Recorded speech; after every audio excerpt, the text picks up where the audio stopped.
विक्रम सम्वत 2077 साल असार 4 गते नेपाल सरकारले स्पष्ट रूपमा घोषणा गर्यो लिपुलेक लिपियाधुरा कालापानी नेपालको अभिन्न भूमि हो। त्यही दिन नेपालको नयाँ चुच्चे नक्सा औपचारिक रूपमा स्वीकृत भयो। तर आज नेपालको भूमि लिपुलेक हुँदै बाटो बन्यो, व्यापार सुरु हुने अन्तिम चरणमा पुग्यो। तर नेपाललाई एकपटक पनि सोधिएन, न कुनै औपचारिक वार्ता, न कुनै चिठी आदान प्रदान, न कुनै अनुमति। पूर्ण रूपमा नेपाललाई बेवास्ता। भारत र चीन दुई ठुला शक्ति आफ्नै सहमतिमा अगाडि बढे र नेपाल यो निर्णयको हिस्सा होइन, केवल दर्शक बन्यो। यो कुनै सामान्य व्यापारिक सम्झौता होइन, यो सिधै नेपालको भू अधिकार, नेपालको सीमा र नेपालको सार्वभौमिकतामाथिको प्रश्न हो। यदि कुनै देशले तपाईँको भूमिमा बाटो बनाउँछ, तपाईँलाई जानकारी समेत दिँदैन, तपाईँलाई सहभागी समेत गराउँदैन भने त्यो विकास हो कि खुल्ला रूपमा गरिएको बेवास्ता वा कूटनीतिक रूपमा गरिएको अपमान हो? अहिले यस्तै भएको छ नेपाललाई। यी नेपालको चुच्चे नक्साभित्रका क्षेत्रहरू हुन् लिपियाधुरा, कालापानी, लिपुलेक, कुटी र गुन्जी। यी सबै नेपालका भूभागभित्रका क्षेत्रहरू हुन्। अनि यही नेपालको भूमि लिपुलेक हुँदै भारत र चीनले बाटो बनाए। तर नेपाललाई भने एकपटक पनि सोधेनन्।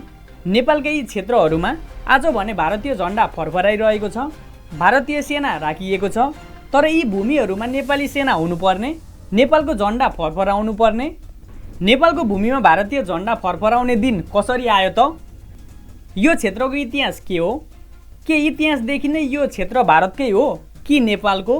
यदि यो भूमि नेपालको हो भने भारतले नेपाललाई व्यवस्था गरेर बाटो किन बनायो?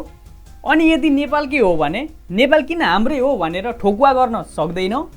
त्यहाँ बसेका मानिसहरूलाई किन स्पष्ट रूपमा नेपाली नागरिकको रूपमा स्थापित गर्न सक्दैन?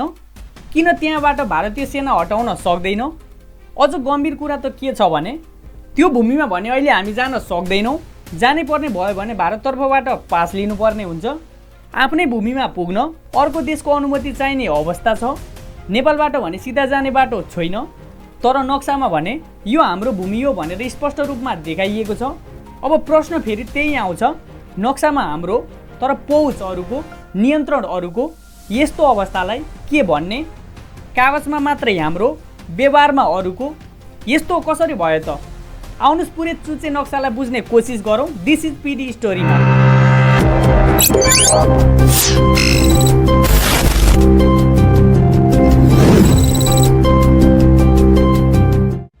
अब सुरु गरौँ इतिहासबाट, किनकि यो विवाद आजको होइन, 100औं वर्ष पुरानो विषय हो।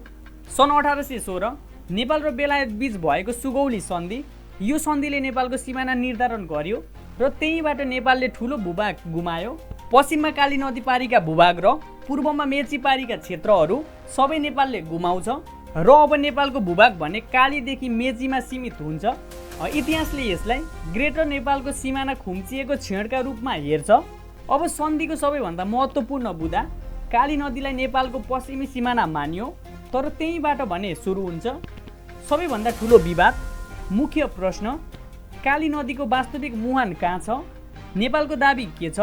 काली नदीको मुहान भने लिपियाधुरा हो। यो दाबी केवल भनाइ मात्र होइन, पुराना नक्साहरू, ऐतिहासिक दस्तावेजहरू, ब्रिटिस कालका अभिलेखहरू, यी धेरै स्रोतहरूले काली नदीको मुहान लिपियाधुरातर्फ देखाउँछन्। यदि यो सत्य मानियो भने लिपियाधुरा, कालापानी, लिपुलेक, कुटी र गुन्जी सबै नेपालकै भूभागभित्र पर्छन्। तर भारतको तर्क भने अर्कै छ। भारत भन्छ काली नदीको मुहान लिपियाधुरा होइन, त्यो अझ तलतिरको क्षेत्रमा पर्छ। यही फरक व्याख्या आजको विवादको जरो हो। अब अर्को महत्त्वपूर्ण कुरा, इतिहासका धेरै नक्सा र दस्तावेजहरू नेपालतर्फ सङ्केत गर्छन्। तर वास्तविकता के छ? नियन्त्रण भारतको छ, प्रशासन भारतको छ, सुरक्षा उपस्थिति भारतको छ। त्यहीबाट सुरु हुन्छ कागजमा दाबी र जमिनमा नियन्त्रण बीचको ठक्कर। र जब दाबी एउटा देशको हुन्छ तर नियन्त्रण अर्को देशको, त्यो केवल विवाद हुँदैन, त्यो राजनीतिक चुनौती बन्छ। आज लिपुलेक विवाद त्यही चुनौतीको प्रत्यक्ष उदाहरण हो। अब अर्को महत्त्वपूर्ण प्रश्न, भारत यो क्षेत्रमा कसरी आयो? सन् 1962 भारत र चीन बीच युद्ध भयो। त्यसपछि भारतले सुरक्षा कारण देखाउँदै कालापानी क्षेत्रमा आफ्नो सेना तैनात गर्यो। यो उपस्थिति भने सुरुमा अस्थायी सैन्य व्यवस्था भनेर भनियो। तर तथ्य के देखिन्छ भने त्यही अस्थायी उपस्थिति दशकौँ बित्दा पनि हटाइएन।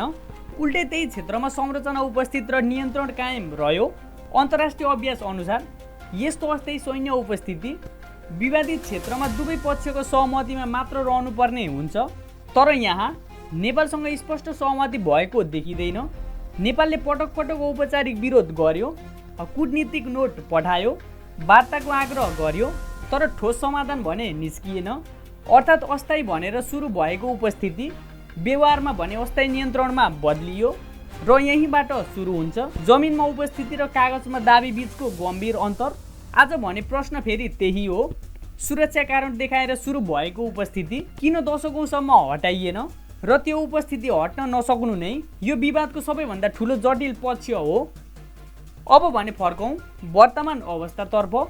भारत र चीन बीच भने लिपुलेक हुँदै व्यापारिक मार्ग सञ्चालनको तयारी भयो। यो कुनै सामान्य सडक मात्र होइन, यो रणनीतिक मार्ग हो, व्यापार आवागमन र भूराजनीतिक प्रभावसँग जोडिएको मार्ग हो।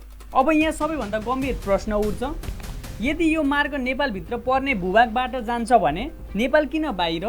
किन नेपाललाई यो प्रक्रियामा औपचारिक रूपमा समावेश गरिएन? किन नेपालसँग न छलफल भयो, न सहमति भयो, न स्पष्ट जानकारी?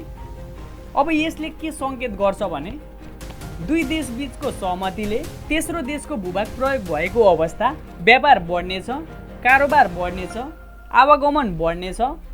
तर प्रश्न फेरि त्यही हो, त्यसबाट वास्तविक लाभ कसले लिने? भारत मुख्य ट्रान्जिट र रणनीतिक फाइदा लिन्छ, चीन व्यापारिक पहुँच विस्तार गर्छ, तर नेपाल भूगोल त्यही, मार्ग त्यही, तर भूमिका बाहिर। न कर उठाउने अधिकार, न नियन्त्रण गर्ने अधिकार, न त निर्णयमा सहभागी। अर्थात् नेपालको भूमि प्रयोग हुँदैछ तर नेपाल व्यवस्थामा छैन। अब यसलाई भने अझ गम्भीर रूपमा बुझौँ। अन्तर्राष्ट्रिय अभ्यासमा कुनै पनि देशको भूभाग प्रयोग गरेर व्यापारिक मार्ग बनाउँदा सम्बन्धित देशको अनुमति भन्ने अनिवार्य रूपमा हुन्छ। तर यहाँ देखिएको के हो? नेपाल बिना प्रक्रिया अघि बढाइएको अवस्था। र यही प्रश्न भने अझ कडा हुन्छ, यदि यो भूभाग विवादित छ भने त्यसले समाधान नगरी मार्ग किन अगाडि बढाइयो? र यदि विवादित होइन भने नेपाल किन बाहिर? यो केवल व्यापारको कुरा होइन, यो निर्णय प्रक्रियाको कुरा हो र यो अन्तर्राष्ट्रिय व्यवहारको कुरा हो। जब कुनै देशको भूमि प्रयोग हुन्छ तर त्यो देशलाई नै बाहिर राखिन्छ, त्यसलाई भने सामान्य विकास भन्न मिल्दैन, त्यसलाई भन्नुपर्छ गम्भीर कूटनीतिक व्यवस्था। र त्यही व्यवस्था अहिले प्रश्न बनेर उभिएको छ, नेपाल किन बाहिर? अब हेरौँ भारत र चीन बीच लिपुलेक हुँदै सञ्चालन हुने व्यापारिक मार्ग। यदि यही मार्गबाट हुने कारोबारमा नेपालले सामान्य ट्रान्जिट कर मात्र पायो भने यो सानो कुरा होइन। यो मार्ग विश्वकै दुई ठुला अर्थतन्त्र बीचको व्यापारिक नाका बन्न सक्छ। दैनिक करोडौँको होइन, अरबौँको कारोबार हुने सम्भावना भएको मार्ग हो। यदि नेपालले त्यहाँबाट ट्रान्जिट शुल्क, सीमा कर, सेवा शुल्क जस्ता सामान्य अन्तर्राष्ट्रिय कर प्रणाली लागू गर्न मात्र पायो भने नेपाललाई वार्षिक अरबौँ रुपैयाँको अस्थायी आम्दानी हुन्छ। नेपालको वार्षिक बजेट बराबरको रकम आउने सम्भावना हुन्छ। तर अहिले के छ अवस्था? त्यो मार्ग नेपालकै भूभाग हुँदै जाँदा पनि नेपालले 1 रुपैयाँ पनि प्रत्यक्ष लाभ लिँदैन। यो केवल आर्थिक घाटा होइन, यो हराएको अवसर हो, दीर्घकालीन राष्ट्रिय आम्दानीको स्रोत गुमेको अवस्था हो। र सबैभन्दा कडा कुरा के हो भने जुन भूमि प्रयोग भइरहेको छ त्यही भूमि आर्थिक रूपमा लाभ दिने स्रोत बन्न सक्थ्यो, तर अहिले बाटो पनि त्यही, कारोबार पनि त्यही, तर फाइदा अरूको हातमा। यही कारण यो विषय केवल सीमाको होइन, यो आर्थिक न्याय र राष्ट्रिय स्वार्थको प्रश्न हो। अब भने प्रश्न समाधान के हो? कूटनीतिक वार्ता अनिवार्य छ, तर केवल सामान्य वार्ता होइन, ठोस दबावयुक्त र निरन्तर कूटनीति, प्रमाणसहित स्पष्ट दाबी प्रस्तुत गर्नुपर्छ। इतिहास, नक्सा र दस्तावेजहरूलाई अन्तर्राष्ट्रिय स्तरमा बलियो रूपमा राख्नुपर्छ, किनकि यस्तो विषय केवल दुई देश बीच सीमा रहन सक्दैन। राष्ट्रिय एकता सबैभन्दा ठुलो शक्ति हो। जब देशभित्र नै एउटै आवाज हुँदैन, बाहिरको आवाज कमजोर हुन्छ, किनकि यस्तो विषय भावनाले होइन, रणनीति, निरन्तरता र राज्यको इच्छा शक्तिले मात्र समाधान हुन्छ। तर अन्ततः एउटा कुरा अझ गम्भीर छ, भारतले लिपुलेक कालापानी क्षेत्रमा आफ्नो सैन्य उपस्थित राखिसकेको अवस्था छ। आज त्यो उपस्थिति भने स्थायी जस्तो देखिन थालेको छ र यहीबाट भने सबैभन्दा ठुलो चिन्ता सुरु हुन्छ। यदि अहिले नै स्पष्ट कूटनीतिक समाधान भएन भने भोलि यो उपस्थिति अझ विस्तार हुने जोखिम रहन्छ। त्यसैले यो विषय भने आजै उठ्नुपर्छ। ढिलो गर्नु भनेको समस्या अझ जटिल बनाउनु हो। नेपाल सरकारले यो मुद्दालाई अब स्पष्ट रूपमा उच्च प्राथमिकतामा राख्नुपर्छ, प्रमाणसहित दाबी बलियो बनाउनुपर्छ र सम्बन्धित अन्तर्राष्ट्रिय तथा कूटनीतिक निकायमा सक्रिय रूपमा अघि बढाउनुपर्छ। किनकि अन्तत कुरा एउटै हो, नक्सामा भने हाम्रो भूमि लेखिएको छ तर व्यवहारमा अवस्था फरक देखिन्छ। आफ्नो भूमि भनिएको ठाउँमा पुग्न अर्को देशबाट भने अनुमति लिनुपर्ने अवस्था छ। यो सामान्य कुरा होइन।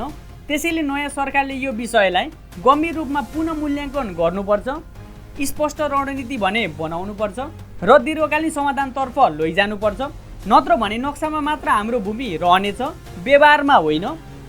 हस् त, thank you for watching, presented by team PD story.